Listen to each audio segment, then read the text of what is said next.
Bonjour à tous et voici une nouvelle vidéo du concours corrigé par MyPrépa et aujourd'hui nous allons voir l'exercice de d'Ecricom 2019 ECS. On va analyser brièvement quelles étaient les questions sur lesquelles on pouvait tout de même se reposer en regardant pendant 2 minutes l'exercice.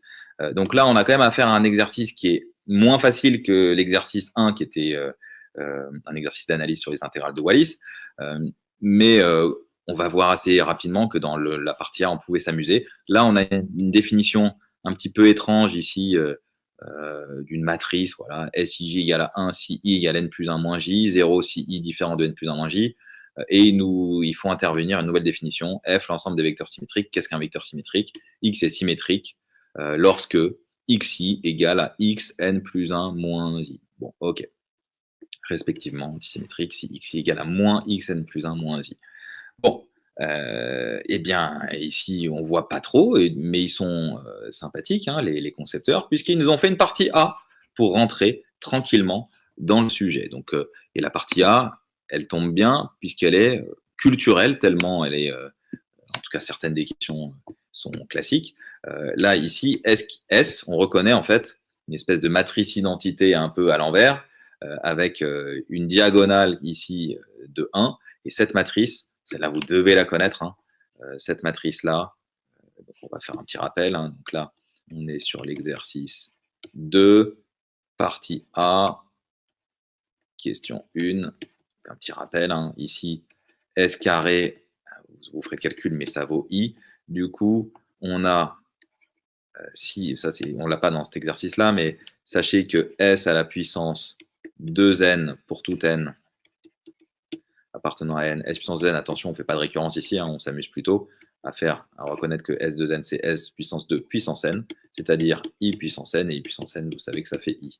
De même, s puissance 2n plus 1, ça nous fait s puissance 2n fois s, mais s puissance 2n, ça fait i, donc ça fait i fois s, donc ça nous fait s. Voilà, donc ça, c'est des choses assez classiques sur cette matrice-là. Mais nous, ce n'est pas ce qu'on nous demande. On nous demande de calculer S2 et d'en déduire les valeurs propres de S. Bon. Là, comment procéder? Là, vous vous doutez bien que vu que S2 vaut I, on a S2 moins I qui vaut 0. Donc,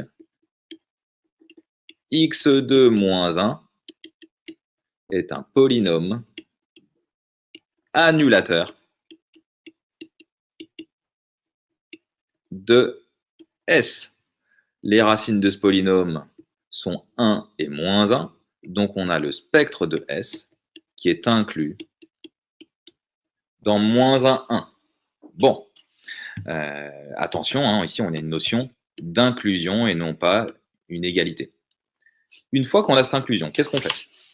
Eh bien, il faut quand même montrer, parce qu'on nous dit quelles sont les valeurs propres. Bon, ben là, on ne va pas s'amuser à déterminer les sous-espaces propres, ça sera peut-être pour les questions d'après. En fait, on remarque assez rapidement que S est une matrice symétrique réelle. Symétrique à coefficient réel, donc symétrique réelle. Donc on sait qu'elle est diagonalisable. Diagonalisable. Si la matrice est diagonalisable, c'est qu'elle a au moins une valeur propre. Donc S admet au moins une valeur propre.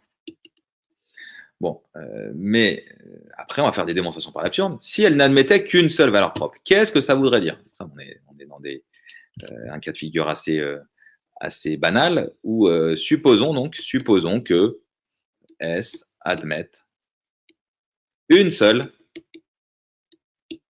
valeur propre. Comme elle est diagonalisable, n'oubliez pas, on a dit qu'elle était diagonalisable, avec une seule valeur propre, qu'est-ce que ça voudrait dire?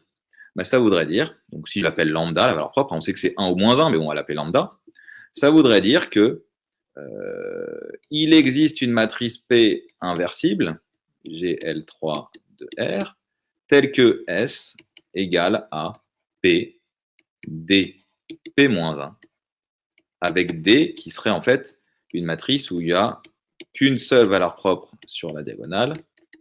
Donc D serait en fait la matrice lambda identité. Ce qui voudrait donc dire que S est égal à P lambda I P-1, c'est-à-dire, après calcul, hein, ça c'est simple, égale à lambda I. Et bien là, on arrive à une absurdité. Absurde, car S différent de lambda I. Donc, nécessairement, S admet deux valeurs propres. Enfin, les deux valeurs propres, 1 et moins 1. 1 et moins 1. Voilà comment on pouvait donc répondre à cette question-là de manière assez rapide.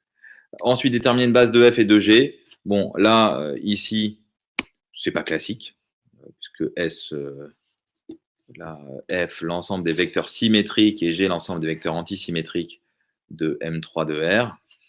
Là, ici, bon, on va pas le faire. Là, je vous dis, c'est pas le truc le plus classique. En revanche, on voit que ils nous disent vérifier que f et g sont des sous-espaces propres de S. Donc là, à n'en pas douter, on aura du coup que f sera, je ne sais pas, le sous-espace propre associé à la valeur propre 1 et g, le sous-espace propre associé à la valeur propre moins 1. Autre élément, là ça me vient, là je vous ai fait une démonstration par l'absurde pour montrer que 1 et moins 1 étaient valeurs propres. On pouvait aussi faire le test de la trace. Vous savez que quand une matrice est diagonalisable, eh bien, la trace de cette matrice est égale à la trace de toute matrice semblable à cette matrice, donc notamment de la matrice diagonale où on met les valeurs propres sur la diagonale. Ici, qu'est-ce qu'on observe? On observe que la trace de S, c'est 1. 0 plus 1 plus 0, ça fait 1. Donc la trace de S, c'est 1. Et donc, on pouvait voir assez judicieusement, ici, hein, des petites remarques, on voit que la trace de S, c'est égal à 1. Donc déjà, c'est une autre façon de voir que la trace de la matrice D qu'on cherche va aussi être égale à 1. Bon, et là, après, je réfléchis. D, ça peut être quoi concrètement? On a vu qu'il y avait forcément deux valeurs propres. Donc, ça va être 1, 1, moins 1, ou D va être égal à... alors, je vous l'écris comme ça. On est d'accord que j'ai mis 1, 1, moins 1, ça peut être moins 1, 1, 1. Hein. On peut le mettre dans différents ordres, hein, ça dépend après de la base de vecteurs propres que vous considérez. Là, D peut être égal donc à 1 d'une matrice diagonale avec 1, 1, moins 1, ou 1, moins 1, 1. 1, moins 1, moins 1, pardon. Bon, voilà les deux configurations. Autrement dit, soit le sous-espace propre associé à la valeur propre 1 est de dimension 2, soit c'est le sous-espace propre associé à la valeur propre moins 1 qui sera de dimension 2, et l'autre de dimension 1. Bon, mais là, avec le test sur la trace, on va savoir assez rapidement que ben là, la trace 1 plus 1, 2, moins 1, 1, alors que là, moins 1, ça fait moins 2, plus 1, ça fait moins 1. Bref, on sait que ça n'est pas cette matrice-là qui va être la bonne. La bonne matrice, ça va être celle-là. Et donc, le sous-espace propre de cette technique de vérification par la trace, on va savoir que le sous-espace propre associé à la valeur propre 1 de la matrice S va être de dimension 2. La dimension E1 de S, ça va être 2. Et la dimension de E moins 1 de S, ça va être 1. Voilà. Et ce qui va nous permettre de voir, donc là on verra ensuite en déduire que F plus G égale M3 en R, ça c'est évident, puisqu'on a montré dans la question 2 que F et G sont des sous-espaces propres de S. Comme S est diagonalisable, les sous-espaces propres sont supplémentaires dans l'ensemble de départ. Ici c'est M3, M3, 1 de R. On a donc bien F plus G égale à M3, 1 de R. OK. Donc là, un bilan de cette sous-partie. Une question très classique, une autre question très classique. Il n'y a que la question 2 où là, il faut se plonger dedans. Là, voilà, ça va être du calcul avec les notations qu'on nous a posées. Et on finira par trouver ce qu'ils veulent. OK. Alors ensuite, partie B. Expliciter S et justifier que S est diagonalisable. Bon, là, très certainement, on va avoir une matrice. Donc expliciter, donc là, partie B, on pouvait quand même à peu près tenter des choses là sur ce 4A. Puisque si je prends un cas général, ça va être un peu fastidieux, mais il faut quand même que vous sachiez faire ce genre de questions un peu fastidieuses. Si je devais expliciter, c'est-à-dire l'écrire sous forme matricielle avec une grande parenthèse. Bon, ils nous disent quoi? Ils nous disent que SIJ vaut 1 si I égale N plus 1 moins J. Bon, ok. Donc là, ici, on va aller dans l'ordre. S11, S11, est-ce que 1 est égal à N plus 1 moins 1? Ben non, a priori 1. Là, on va prendre le cas où N est un entier quelconque. On ne va pas prendre le cas où N égale à 1 ou égale à 0. De toute façon, ici, j'imagine, ils l'ont mis dans l'énoncé. N, il est comment? On va regarder. N, il est plus grand que 2. Très bien. Donc là, ici, S11, on n'est pas dans le cas où 1 est égal à N plus 1 moins 1. Donc S11 vaut 0. OK. Donc là, ici, on peut mettre 0.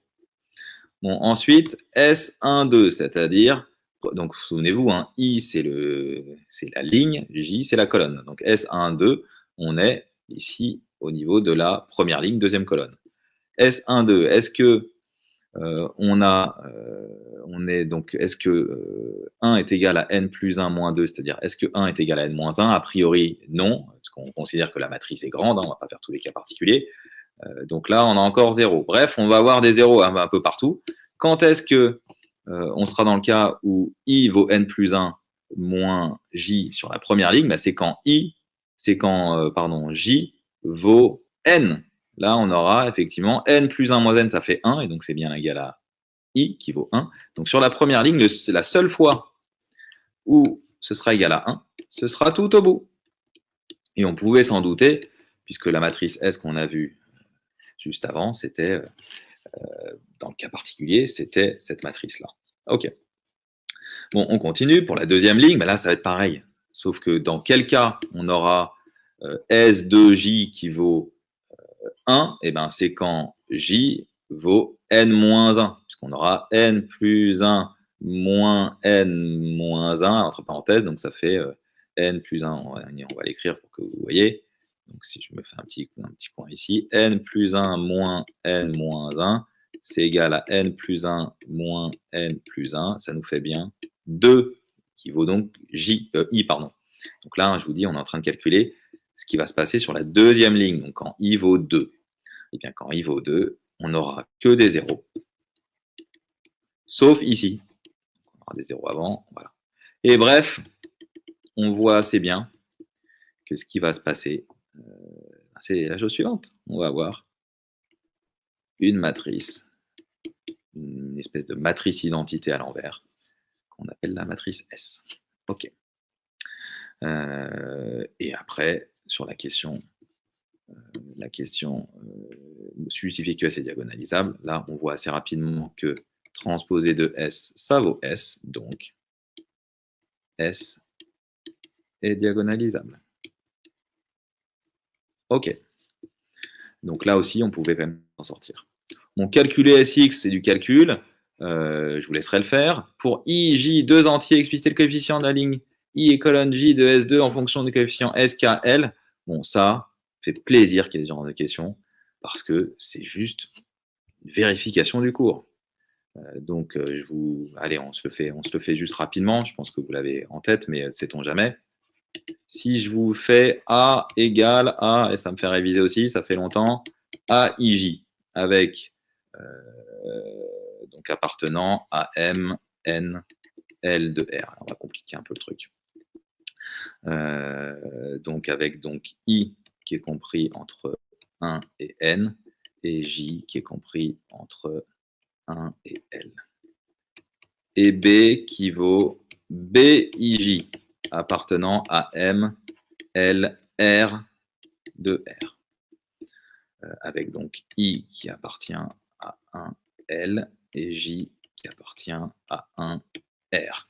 Que nous dit le cours? Je vais peut-être m'étendre un peu plus. Si je pose C qui vaut AB égale à CIJ, bon, déjà, il faut savoir que ça fonctionne un peu comme la relation de Chaves, c'est-à-dire que si on a MNL de R que multiplie une matrice MLR, vous voyez, N, L, L, moi je fais comme ça, en fait, je le vois un petit peu comme du châle.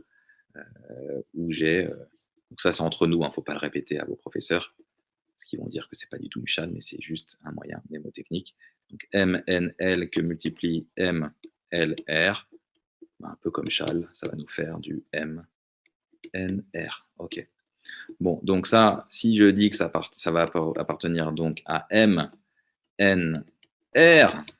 de R, avec donc I qui est compris entre 1 et N, et J qui est compris entre 1 et R. Bon, ben, si j'ai ça, eh bien, il faut savoir que pour tout I, J appartenant à 1N croix 1R, on a CIJ qui vaut somme des AIK BKJ pour J qui varie de 1 à... Ben là, il nous manque quoi? On a N, il est déjà pris, R, il est déjà pris. Lequel manque là? Ah, ben le L. Ah tiens, le L, on ne l'a pas utilisé encore. Eh bien, ça tombe bien, c'est celui qui est là-haut. Voilà, je me raconte les histoires que je veux pour essayer d'apprendre ces formules horribles. Eh bien voilà, là, on a redécortiqué ça. Du coup, ben, cette formule-là, que je vous ai rappelée dans le cas général, il faut l'appliquer dans le cas où, plus simple, où on a deux matrices de même format, de même ordre, donc deux matrices d'ordre n ici. OK. Donc là, c'était du calcul, on finissait par y arriver ici. Et on finissait par voir que S carré vaut bien l'identité. OK. Là, ensuite, eh bien là, on ne va pas vraiment le faire parce que on touche à une partie qui n'est pas du tout classique. Il faut se plonger dedans. Pas pour autant avoir peur, mais en tout cas, quand on analyse le sujet en 5 minutes, là, on va se dire qu'on va faire des choses un peu nouvelles, mais qui n'ont pas l'air non plus d'une complexité extrême. Mais là, on ne peut pas annoter quoi que ce soit et se dire « Ah ouais, là, ça va être fastoche ». Bah, non, là, il faut le faire et on verra. En tout cas, l'exo 1 était très largement faisable. L'exo 2, on a des parties très classiques. Mais ici, dans ces questions-là, bah, il faut se plonger dedans. Donc là, on ne va pas se plonger dedans, ce n'est pas le but de ces vidéos. On se plonge dedans et on finit par y arriver. Il y a quand même on ne peut pas dire qu'il y a des questions qui soient très très dures. Vérifier que S égale SA, montrer que SX est un vecteur propre de A. Bon, ok, donc il faut montrer que, concrètement, qu'est-ce qu'il faut montrer ici? Il faut montrer que A, déjà, attention, ici sur question 6A, il faut bien connaître son cours.